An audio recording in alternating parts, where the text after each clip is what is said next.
여보, 우리 평생 모은 돈이 정말 다 사라진 거예요? 아, 미스터 리라는 그 놈이 모든 걸 들고 사라져 버렸어. 정말이에요? 하루아침에 1억 2천만 원을 들고 사라졌다고요? 어떻게 이런 일이... 안녕하세요. 66살 김수영입니다. 지금 이 순간 저는 이름도 모를 쪽방 한 칸에서 숨을 죽이며 살아내고 있습니다. 오늘 제가 들려드릴 이야기는 우리 부부가 하루아침에 모든 것을 잃고 절망의 끝에서 겨우 다시 삶을 세워가고 있는 정말 믿기 힘든 이야기입니다. 여러분, 혹시 나이 들어가는 삶이 두렵거나 은퇴 이후의 미래가 가슴을 조이셨던 적 있으신가요? 저에게는 투자라는 단어만 들어도 심장이 쿵 내려앉았었죠. 그런데 그 두려움의 밑바닥에서 저는 깨달았습니다. 절망의 바닥에 있다 해도 건강만 있다면 우리는 언제든지 다시 시작할 수 있다는 것을. 이 이야기에 조금이라도 공감하신다면 구독과 알림 설정도 잊지 말아주세요. 여러분의 응원이 저에게 큰 힘이 됩니다. 저는 김수영, 제 남편은 김정민입니다. 저와 같은 63살로 평생을 성실하게 살아온 평범한 직장인이었습니다. 저희 부부는 젊은 시절부터 새벽부터 밤늦게까지 정말 부지런히 살아왔어요. 하나뿐인 아이를 키워내서 독립시키고 나니까 60을 넘긴 나이에 문득 이런 생각이 들더라고요. 이제는 우리도 좀 쉬어가면서 살아야 하지 않을까 하는 마음이요. 한국에서의 삶은 정말 빨랐습니다. 어찌나 정신없이 살았는지 저희는 늘 뭔가에 쫓기는 것 같았어요. 남들이 해외여행이라도 한 번씩 다녀올 때도 저희는 그런 사치는 꿈도 꾸지 못하고 오직 적금 넣고 보험료 내고 그저 노후만 바라보며 살았거든요. 언젠가는 모든 짐을 내려놓고 마음 편히 살고 싶다는 소망이 있었어요. 그냥 잠들기 전에 속으로 되뇌는 작은 꿈 같은 거였죠. 남편은 매일 아침 지하철 안에서 피곤해 지친 얼굴로 창밖만 바라봤고 저도 매일 집안일과 작은 부업에 매달리면서 정말 쉴 틈이 없었어요. 아파트 작은 창문 밖으로 보이는 답답한 도시 풍경, 하늘 높은 줄 모르고 치솟는 물가, 특히 남편의 퇴직을 앞두고 나니 현실이 더욱 막막하게 느껴졌어요. 평생 아들 교육비와 생활비에 허덕거리며 살아왔는데 정작 우리 노후를 위해 제대로 준비할 여유가 없었거든요. 작은 아파트를 팔아서 남은 대출을 모두 갚고 퇴직금까지 합쳐봐야 손에 쥐어진 게 겨우 1억 2천만 원이었어요. 그나마 매달 받을 연금도 50만 원 남짓. 이 돈으로 앞으로 20년 이상을 어떻게 버텨내야 할지 정말 답답했습니다. 이 모든 게 제 어깨를 짓눌렀습니다. 몸은 천근만근 무겁고 마음은 늘 불안하고 답답했어요. 밤에 잠 못 이룰 때마다 60 넘어서 이대로 늙어 죽을 수는 없다는 생각이 자꾸 들었거든요. 그러던 어느 날이었어요. 남편이 유독 상기된 얼굴로 신문을 들고 왔습니다. 우연히 찾아냈다면서 접힌 신문에는 놀라운 기사가 실려 있었어요. 여보, 이것 좀 봐. 베트남이라는 나라에서는 우리 돈 월 100만 원만 있어도 한국에서보다 훨씬 더 풍족하게 살 수 있다는 거야. 기사 속 사진을 보니까 푸른 바다가 눈부시게 펼쳐져 있고 사람들은 시원한 파도 소리를 들으며 낮잠도 자고 향긋한 커피 한 잔 앞에 두고 한가롭게 책도 읽고 저렴하면서도 맛있는 음식을 먹으며 여유롭게 하루를 보낸다고 되어 있더라고요. 상상만 해도 가슴이 벅찼어요. 마치 메마른 사막에서 오아시스를 발견한 것 같았거든요. 그래, 우리에게도 저런 삶이 가능하다면 얼마나 좋을까? 지친 몸과 마음을 달래며 여생을 평화롭게 보낼 수 있다면. 주변에서는 친척들과 친구들이 모두 말렸어요. 정말 괜찮겠어요? 60 넘어서 사기당하는 거 아니에요? 나이 들어서 고생만 하는 거 아니에요? 라고 하면서 간곡히 만류했습니다. 하지만 저희에게는 그런 걱정 섞인 목소리들이 오히려 잔소리처럼 들렸어요. 아니야. 이건 우리에게 찾아온 마지막 기회야. 더 이상 이 답답하고 고단한 삶을 견딜 수 없어. 저희는 이미 너무 지쳐 있었거든요. 현실에서 벗어나고 싶은 마음이 간절했습니다. 그렇게 저희는 스스로 귀를 닫고 눈을 가렸어요. 더 이상 주저할 시간이 없다고 생각했거든요. 저희가 가진 작은 아파트와 몇 푼 되지 않는 전 재산을 헐값에 정리했습니다. 오랫동안 쌓아온 모든 인간관계도 과감히 정리했어요. 낯선 곳에서의 새로운 시작은 분명 두렵고 불안했지만 지금 아니면 영원히 후회할 것이라는 생각에 사로잡혀 있었죠. 설렘 반, 두려움 반이었어요. 그런데 그 두려움마저도 새로운 삶에 대한 열망 앞에서는 한없이 작아지는 것 같았습니다. 마치 어린아이가 첫 소풍을 떠나기 전날 밤처럼 미지의 설렘으로 밤잠을 설쳤어요. 결국 저희는 오랜 고민과 주변의 만류에도 불구하고 간단한 베트남어 회화책과 현지 생활 정보를 조금 찾아보긴 했지만 정작 구체적인 거주 계획이나 장기적인 수입원에 대한 준비는 부족했어요. 그래도 새로운 삶에 대한 간절한 열망이 모든 불안을 덮어버렸고 일단 가서 차근차근 해결해보자는 마음으로 베트남행 비행기에 몸을 맡겼습니다. 그 길이 과연 희망으로 가득한 새로운 시작이었을까? 아니면 알 수 없는 절망의 깊은 늪으로 이어지는 길이었을까? 지금도 그때의 공항 풍경을 떠올리면 가슴 한편이 아려와요. 붐비는 사람들과 들떠있던 저희의 표정이 아직도 생생합니다. 비행기가 활주로를 벗어나 하늘로 솟아오르던 순간 저는 잠시 눈을 감고 기도했어요. 제발 우리 부디 행복하게 살게 해주세요. 그때는 몰랐습니다. 이 간절한 기도가 얼마나 큰 시련의 시작을 알리는 신호탄이 될지를요. 베트남 호찌민 탄손넛 국제공항에 발을 내딛는 순간을 저는 평생 잊을 수 없을 것 같아요. 뜨거운 열기가 온몸을 감쌌는데 한국에서는 한겨울이었는데 이곳은 마치 여름처럼 후끈했거든요. 공항을 나서자마자 코끝을 스치는 이국적인 향신료 냄새, 사방에서 울려 퍼지는 오토바이 경적 소리, 그리고 전혀 알아들을 수 없는 베트남어들이 뒤섞여서 정말 정신을 차릴 수가 없었어요.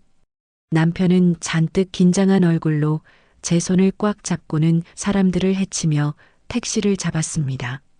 에어컨도 없는 낡은 택시 안에서 창밖을 바라보는데 모든 풍경이 너무나 낯설고 신기했어요. 건물들은 한국과는 완전히 달랐고 사람들은 길가에 작은 의자를 놓고 앉아서 뜨거운 국수를 먹고 있더라고요.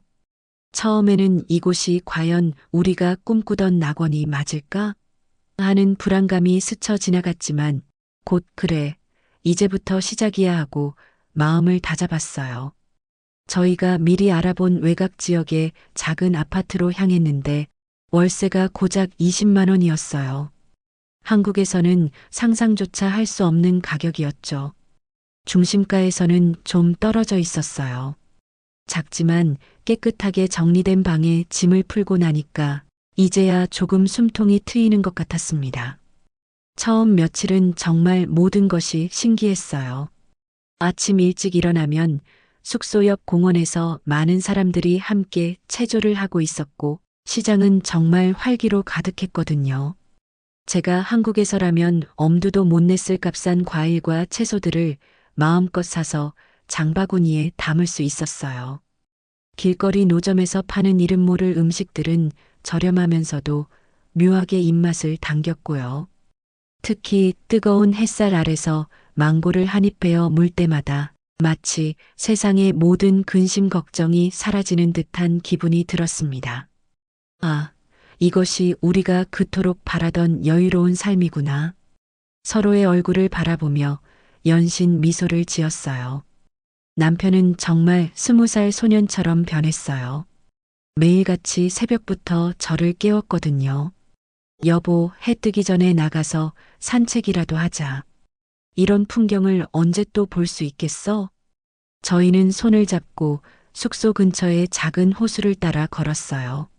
안개 낀 호수 위로 동이 트는 풍경은 정말 한 폭의 그림 같았습니다.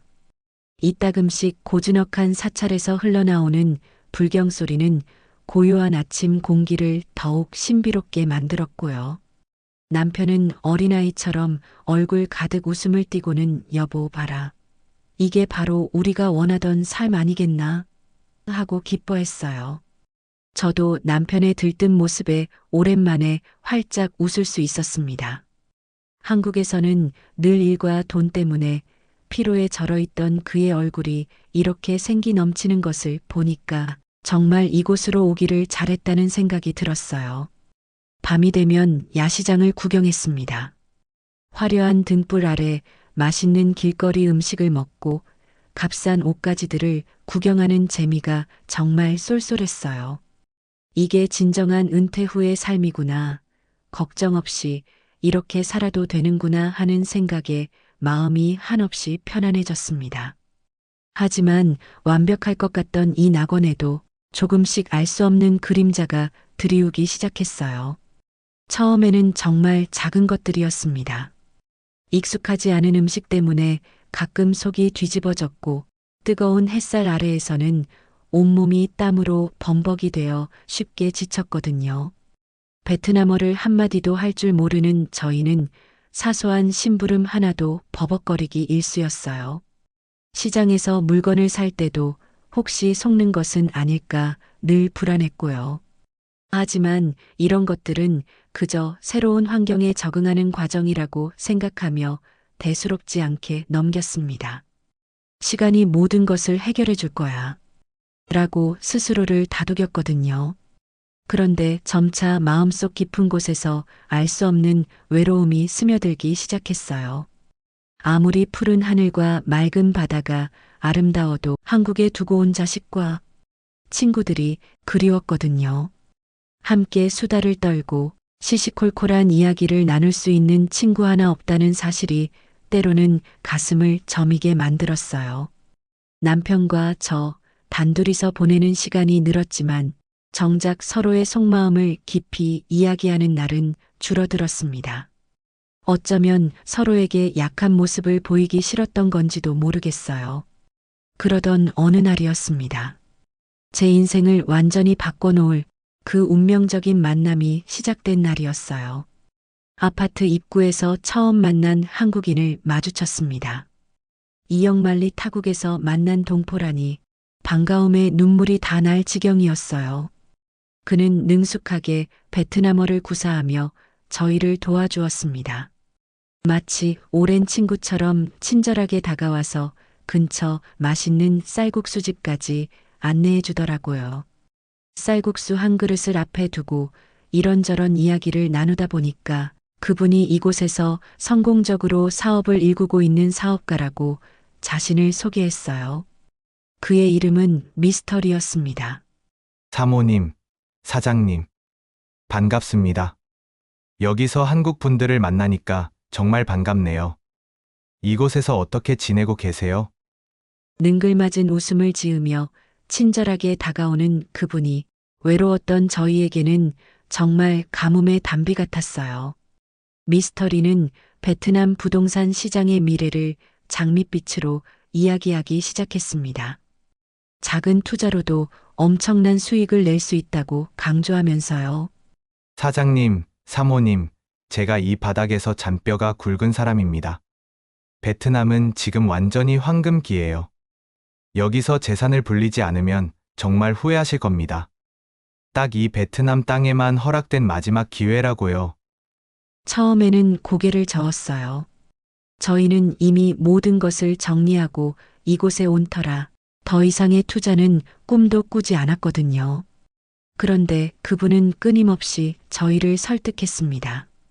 그의 목소리는 너무나 확신에 차 있었고 그의 이야기는 너무나 달콤했어요.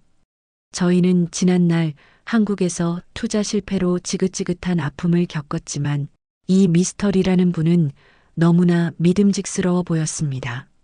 무엇보다 이번에는 다르지 않을까 하는 막연한 기대감이 저희 마음속에 다시 고개를 들기 시작했어요.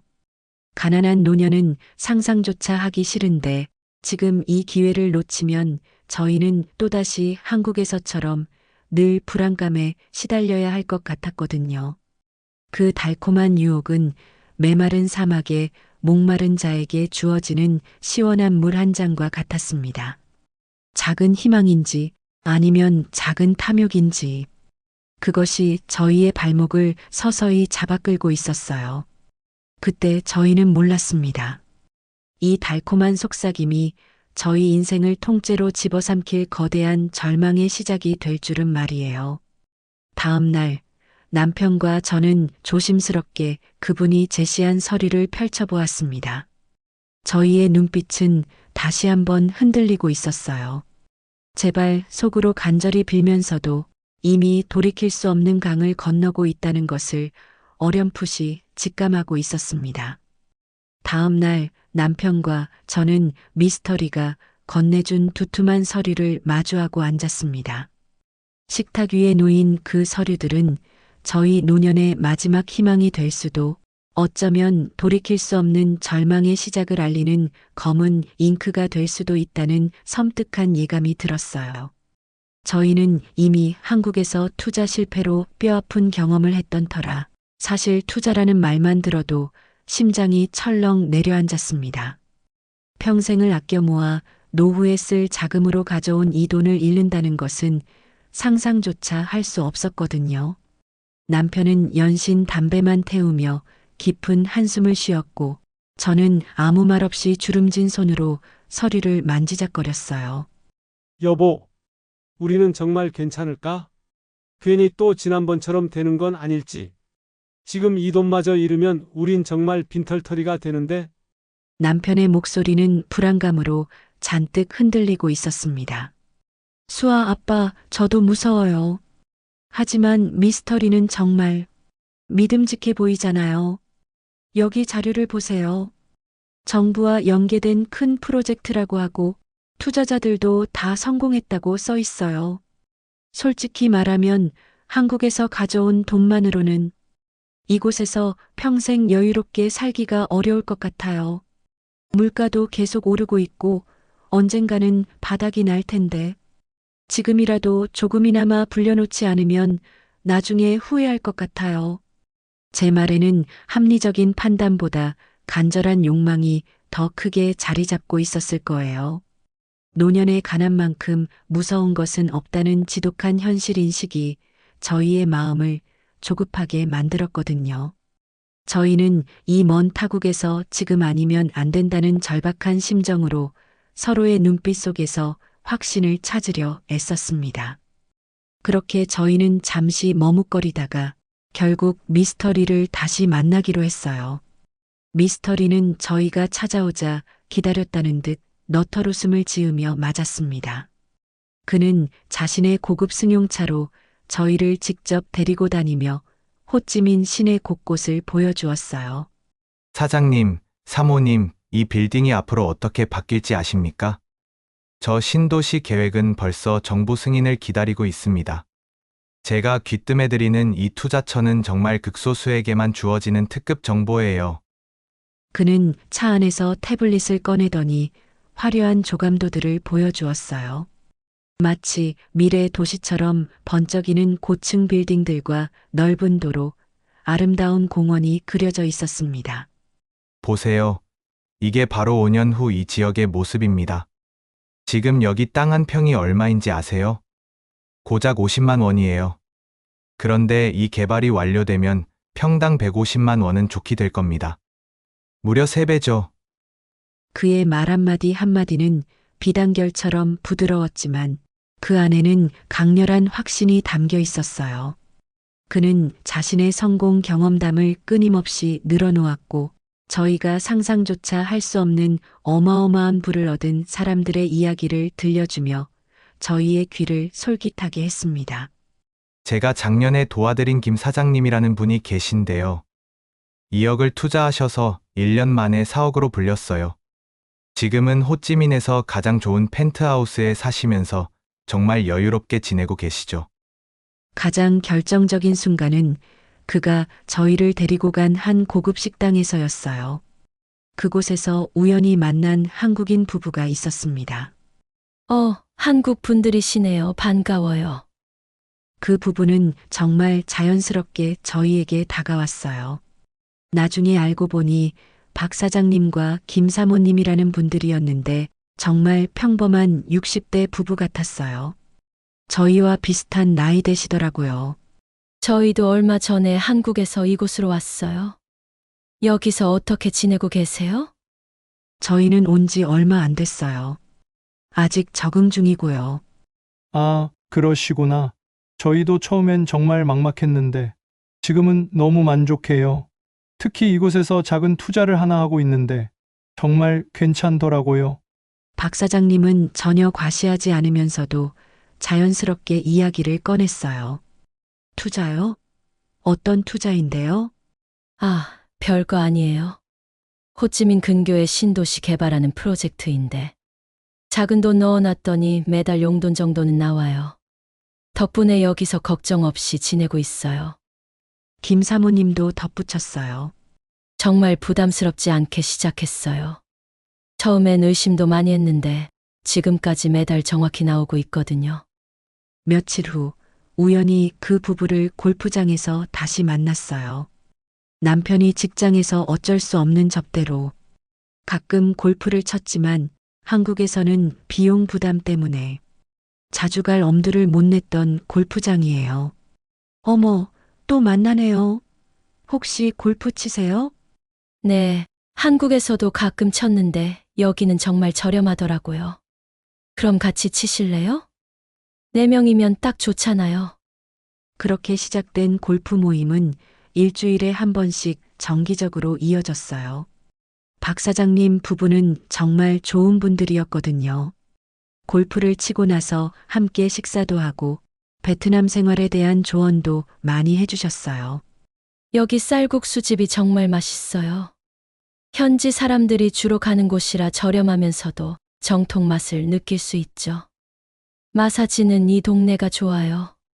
한국에서 10만 원 정도는 좋게 할 건데 여기서는 2만 원이면 돼요. 정말 자상하게 베트남 생활의 노하우를 알려주셨어요. 그러면서 자연스럽게 투자 이야기도 나왔고요. 실은 저희가 투자하고 있는 프로젝트가 바로 여기서 차로 30분 거리에 있어요. 한번 구경 가보실래요? 어느 토요일 박 사장님 부부가 저희를 그 개발 현장으로 데려갔어요. 정말 대규모 공사가 한창이지요? 와, 정말 엄청나네요. 넓은 부지에 크레인들이 여러 대 서 있고 수백 명의 작업자들이 분주히 움직이고 있었어요. 입구에는 큰 간판이 걸려 있는데 베트남 글자로 2TM 신도시 개발 프로젝트라고 크게 써 있었어요. 그 아래쪽에는 영어로도 같은 내용이 써 있더라고요. 그리고 베트남 정부 마크도 선명하게 붙어 있어서 정말 정부에서 하는 사업이구나 싶었어요. 여기가 바로 2TM 신도시예요.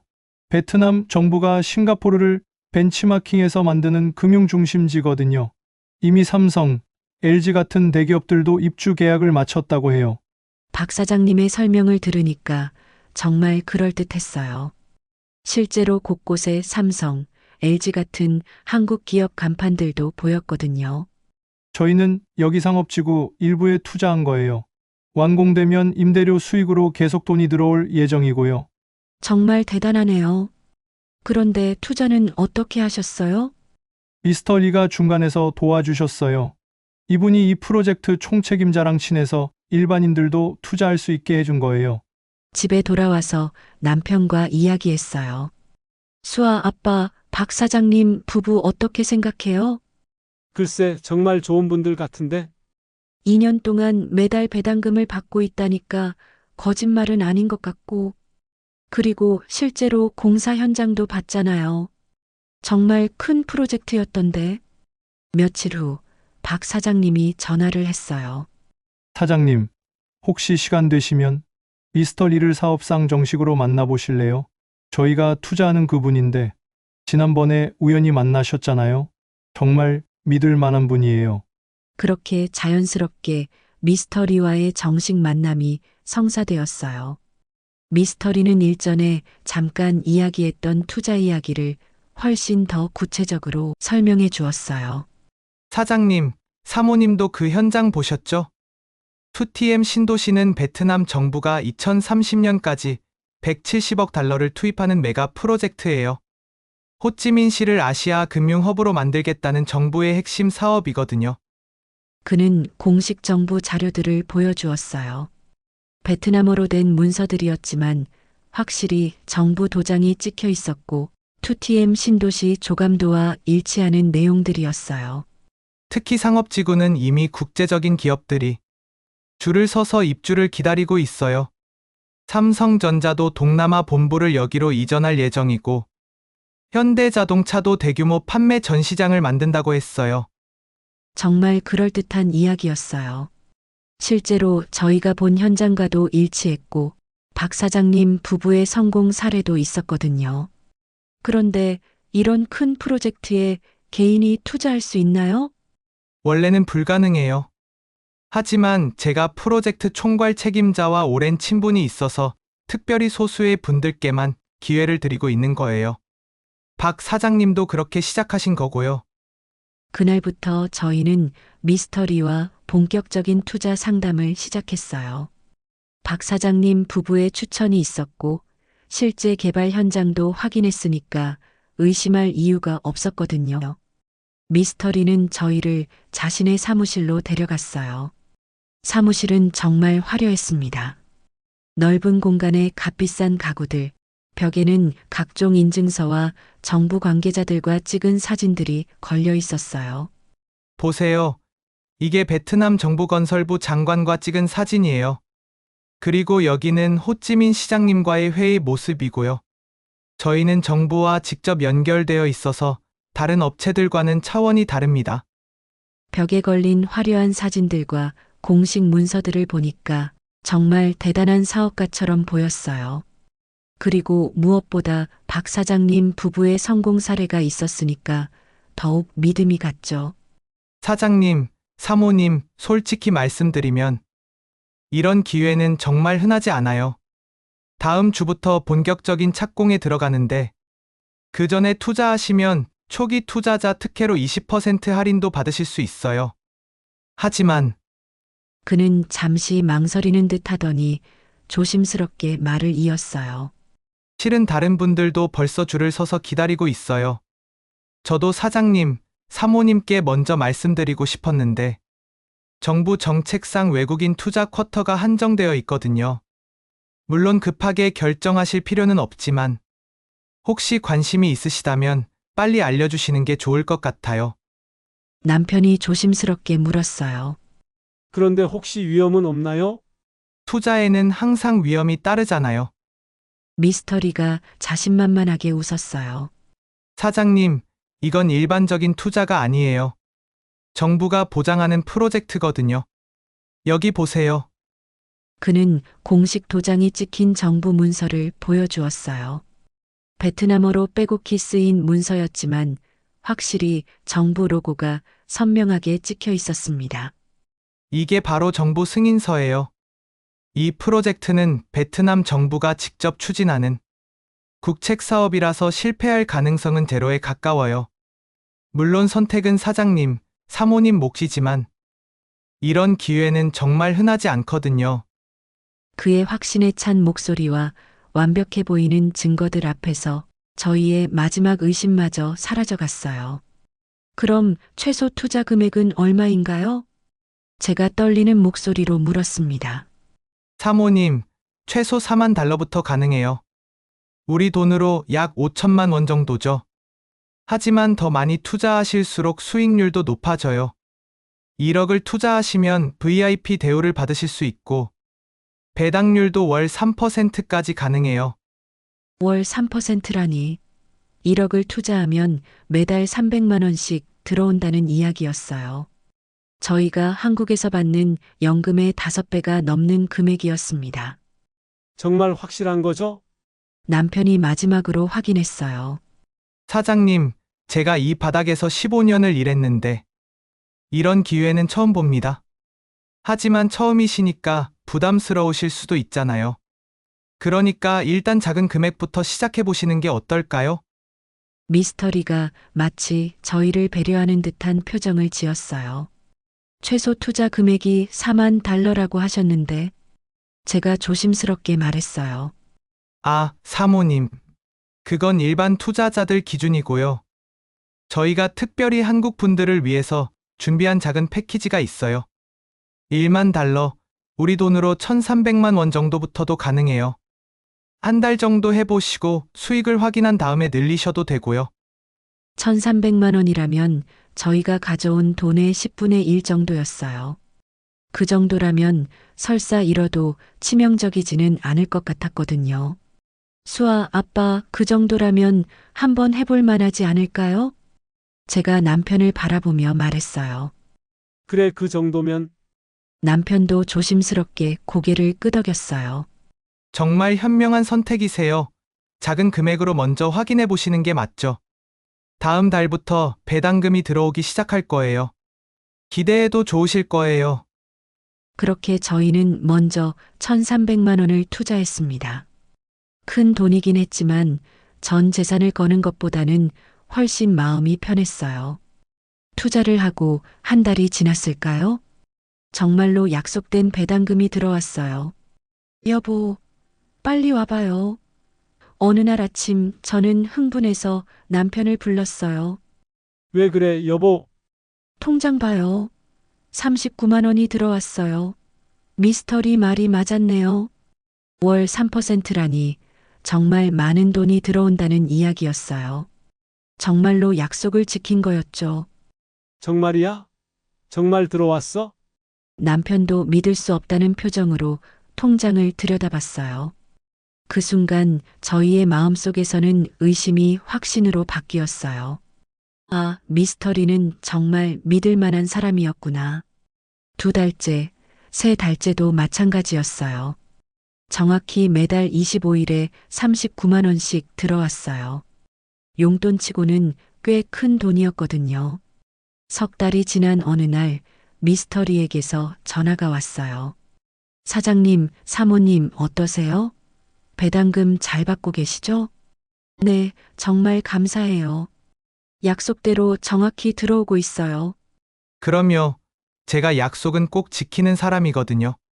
그런데 말씀드릴 게 있어서 연락드렸는데 혹시 내일 시간 되시면 잠깐 만날 수 있을까요? 좋은 소식이 있어서요. 다음 날 만난 미스터리는 더욱 상기된 표정이었어요. 사장님, 사모님, 정말 큰 기회가 왔어요. 제가 말씀드렸던 그 신도시 프로젝트가 드디어 본격 착공에 들어가는데 초기 투자자들에게 특별 혜택을 준다고 하네요. 어떤 혜택인가요? 지금까지는 월 3%였잖아요. 그런데 투자 금액을 늘리시면 월 5%까지 가능해요. 그리고 1년 후에는 원금의 10% 보너스도 준다고 하고요. 월 5%라니 1,300만 원으로 매달 65만 원을 받을 수 있다는 이야기였어요. 하지만 이 혜택을 받으려면 최소 2,700만 원은 투자하셔야 해요. 어떠세요?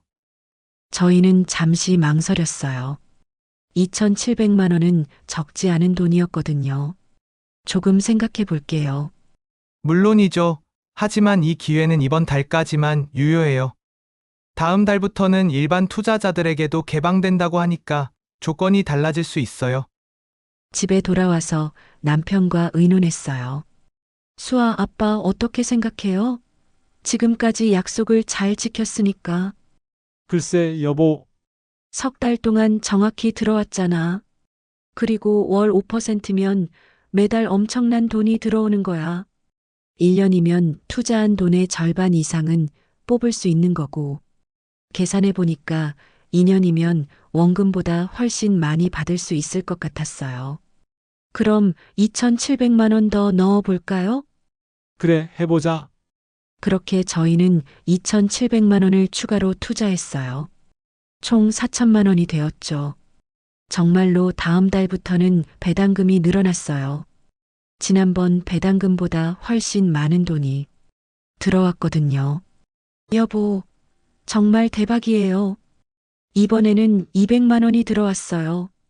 저희는 정말 신이 났어요. 이런 식이면 2년이면 원금보다 훨씬 많이 받을 수 있을 것 같았거든요. 그로부터 한 달이 더 지났을 때 미스터리가 또 연락을 해왔어요. 사장님, 사모님, 혹시 들으셨어요? 베트남 정부에서 부동산 투자에 대한 세금 혜택을 없앤다고 하네요. 네, 그게 무슨 말이에요? 지금까지는 세금 혜택 때문에 이렇게 높은 수익률이 가능했는데, 다음 달부터는 혜택이 사라져요. 그러면 수익률이 절반으로 떨어질 수도 있어요. 저희는 깜짝 놀랐어요. 그렇게 되면 매달 받던 돈이 절반으로 줄어든다는 이야기였거든요. 하지만 방법이 하나 있어요. 이번 달 안에 투자금을 대폭 늘리시면 기존 계약 조건을 그대로 유지해 드릴 수 있어요. 정부에서 기존 투자자들에 한해서는 혜택을 계속 준다고 하거든요. 얼마나 늘려야 하는데요? 최소 1억은 되어야 해요. 그러면 지금 조건 그대로 월 5%를 계속 받으실 수 있어요. 그렇게 되면 우리는 작은 아파트를 처분하고 대출 상환 후 퇴직금을 합쳐 마련한 1억 2천만 원, 거의 대부분을 투자하는 거였어요. 많이 부담스러운데요. 사모님, 생각해 보세요. 지금까지 한 번도 늦지 않고 정확히 지급되었잖아요. 그리고 1억을 맡기시면 매달 500만 원을 받으실 수 있어요. 2년이면 원금보다 훨씬 많이 받는 거죠. 미스터리의 말이 맞았어요. 지금까지 약속을 정확히 지켰으니까 믿을만 했고, 계산해봐도 손해볼 일이 없었거든요. 수아 아빠 어떻게 할까요? 여보, 지금까지는 괜찮았잖아. 그렇지요. 지금 안 하면 손해인 것 같은데. 그렇게 저희는 결국 평생 모은 돈인 1억 2천만 원을 미스터리에게 맡기게 되었습니다. 그날 밤 저희는 서로의 손을 꼭 잡았어요. 수아 아빠, 우리 잘한 거 맞죠? 그래, 여보. 지금까지 괜찮았으니까 이번에도 괜찮을 거야. 하지만 저희는 몰랐어요. 이 모든 것이 얼마나 정교하게 짜여진 완벽한 함정이었는지를, 그 달콤했던 꿈이 얼마나 빨리 악몽으로 바뀔지를.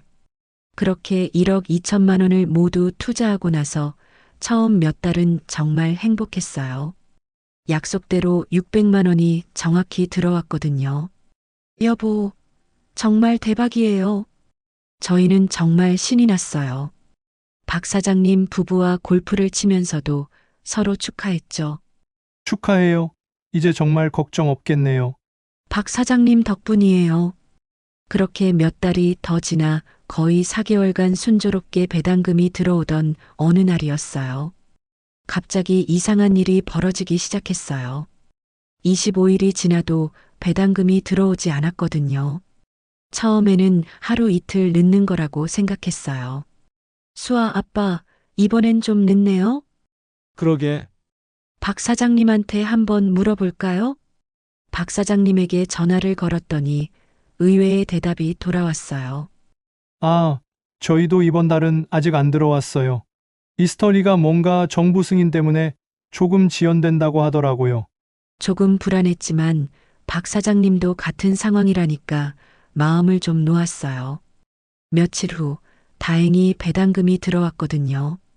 다만 이전보다 조금 적었어요. 이번엔 300만 원이네요. 미스터리에게 전화했더니 이렇게 설명했어요. 사장님, 죄송해요. 이번 달에 정부에서 일시적으로 세금을 더 떼가서 그래요. 다음 달부터는 정상화될 거예요. 그 다음 달에는 더 이상한 일이 일어났어요. 배당금이 절반으로 줄어든 거예요. 250만 원? 이게 무슨 일이죠? 사장님, 실은 큰 문제가 생겼어요. 정부에서 갑자기 정책을 바꿔서 외국인 투자에 대한 규제가 강화됐어요. 지금 변호사들과 해결 방안을 찾고 있는 중이에요. 그때부터 저희는 잠을 설치기 시작했어요. 박 사장님 부부에게 전화를 걸어도 받지 않았고 골프장에서도 모습을 볼 수 없었거든요. 그 다음 달 배당금은 아예 들어오지 않았어요.